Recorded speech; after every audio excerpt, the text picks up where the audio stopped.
Ngunit nang kumalat ang utak mo dito,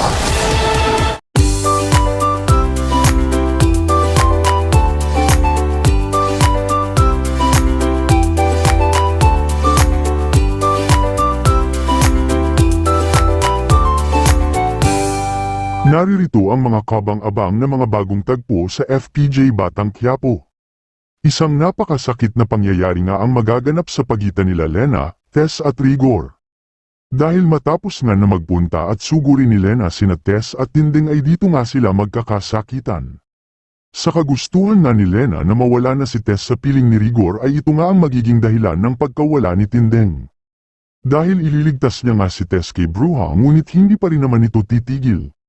Nang tuluyan nang mawala si Tinding ay wala na rin nang nagawa si Tess dahil labis na ang mga natamo nitong sakit. Kung kaya naman ay mahuhuli nga siya ni Lena at masasaksak siya nito.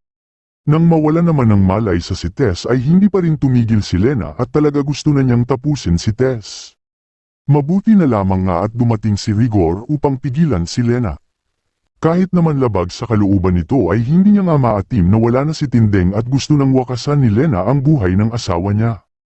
Kung kaya naman nang hindi na niya mapigilan pa si Lena ay wala na nga itong nagawa pa kundi ang barilin nito. Labis naman ang hinagpis niya sa sinapit ni Tess at sa konsensya niya sa nagawa kay Lena. Isusugod naman nila kaagad si Tess sa ospital dahil sa tinamo nitong sugat. Mabuhay pa kaya si Tess? O tuluyan ng dalhin ni Rigor sa konsensya niya ang mga masamang nangyari at sinapit ng asawa dahil sa kagagawan niya?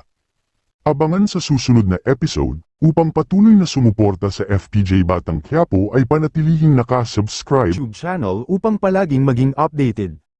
Maraming salamat sa patuloy na pagsubaybay at panunood.